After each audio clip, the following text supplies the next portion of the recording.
والعاقبۃ للمتقین والصلاة والسلام علی سید الانبیاء والمرسلین وعلی آلہ الطیبین والطاہرین، اما بعد۔ خیرکم من تعلم القرآن وعلمہ، او کما قال النبی صلی اللہ علیہ وسلم۔ ایک مشہور اور معروف نام جو ہے دنیا کے اندر صفحہ ہستی پر ہے، وہ شیخ سعدی علیہ الرحمہ۔ میں بہت مختصر وقت کے لیے آپ حضرات کے روبرو ہوا ہوں، اور میں ممنون ہوں تمام معزز اور موقر علماء اعظام کا، اور اسٹیج پر بیٹھے ہوئے ہمارے تمام علماء اعظام اور قرائے کرام اور تمام حاضرین مجمع۔ میں آپ سب کا بہت ممنون ہوں، اور ساتھ ہی میں ممنون ہوں عزیزاً شاداب عالم سلمہ کا۔ میں ان کے لیے یہی دعا گو ہوں کہ اللہ تبارک و تعالیٰ ان کو اسم با مسمہ بنائے اور شاداب رکھے، آمین۔ میں کوئی لمبی چوڑی تقریر آپ کے سامنے نہیں کروں گا، میں صرف یہ کہنے آیا ہوں کہ بلا علم نتواں خدا را شناخت، کہ انسان علم کے بغیر خدا کو بھی نہیں پہچان سکتا۔ ابھی امام شافعی علیہ الرحمہ کا ہمارے ایک موقر اور معزز مولانا منظور نعمانی صاحب نے وہ شعر سنایا، العلم نور من الہی، لازوال شعر ہے، کیا کہنے ہیں اس کے مفہوم کے۔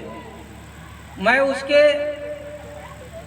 گرد آپ کو لے جانا چاہتا ہوں صرف سرسری طور پر، کہ ہمارے ملک میں ایک تحریک چلی تھی۔ دیکھیں یہ سرزمین ہندوستان بہت زرخیز ہے، شروع سے زرخیز ہے، اور وہ اس وجہ سے زرخیز ہے کہ میر عرب کو آئی ٹھنڈی ہوا جہاں سے، میر عرب کو آئی ٹھنڈی ہوا جہاں سے، میرا وطن وہی ہے، میرا وطن وہی ہے۔ بے شک سرکار دو عالم نے، شاعر مشرق، شاعر اسلام علامہ اقبال نے یہ کہا ہے کہ میر عرب کو آئی ٹھنڈی ہوا جہاں سے، میرا وطن وہی ہے، میرا وطن وہی ہے، اشارہ ہندوستان کی طرف۔ میرے آقا کو آج سے 1400 سال پہلے آپ نے نشاندہی جو فرمائی، جو اشارہ فرمایا کہ میرے محبین، میرے عاشقین اس 7 سمندر پار بھی پیدا ہوں گے، اس کی طرف نشاندہی کی ہے شاعر مشرق نے۔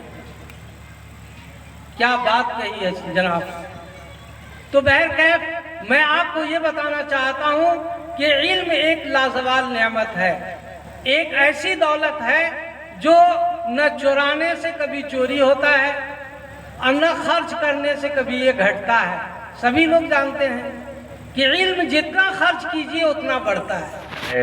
جی جی، علم جتنا خرچ کیجئے اتنا بڑھتا ہے، اور اس کو نہ کوئی چرا سکتا ہے، نہ کوئی لوٹ سکتا ہے۔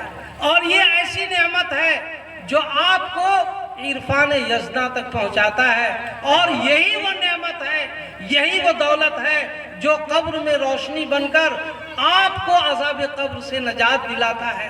بے شک جی، اور یہی میدان محشر میں غرم محجلین کے صف میں آپ کو شامل کرے گا۔ غرم محجلین، جی، تمام امتوں کے اندر یہ امت پہچانی جائے گی، اور اپنی ایک مخصوص شناخت کی بنیاد پر۔ میں آپ کو یہ کہنا چاہتا ہوں کہ عزیزم شاداب عالم نے جو یہ محفل منعقد کی ہے، ان کی خمیر میں یہ چیز شامل ہے میں ایک چھوٹی سی بات آپ کو بتاتا ہوں اپنی بچپن کا، جو میں آج آپ کے سامنے کچھ کہنے کے لائق ہوا ہوں، یہ ان کے جد امجد کا دین ہے۔ بچپن میں ہمارے گاؤں کے اندر حاجی نور محمد صاحب، اللہ تبارک تعالیٰ ان کے قبروں کو نور سے معمور فرمائے، آمین۔ ان کے دادا ہیں، اور ان کا یہ معمول تھا کہ صبح ہوتے ہی وہ پورے گاؤں کے بچوں کو ایک جگہ جمع کر کے مدرسے کے اندر گھسانے کے بعد باہر سے اس کا دروازہ لگا دیتے تھے۔ یہ ان کے زندگی کا معمول تھا۔ ہم لوگ اس وقت سن شعور کو نہیں پہنچے تھے اور ان کی زد میں آ گئے۔ ایک مرتبہ انہوں نے چھڑی سے جو ہکانا شروع کیا تو ہم 3 بھائی تھے چچیرے، میں اپنی بات آپ کو بتاتا ہوں کہ ان کا اس عظیم المرتبت انسان کا اس ناچیز پر کتنا بڑا احسان ہے۔ میں آج اس مجمع کو منسوب کرتا ہوں اس شخص کی طرف کہ آج اس کے خاندان کے ایک فرد نے روشن کالونی کے احاطے میں یہ جو روشنی اور نورانیت کا ایک ماحول اور ایک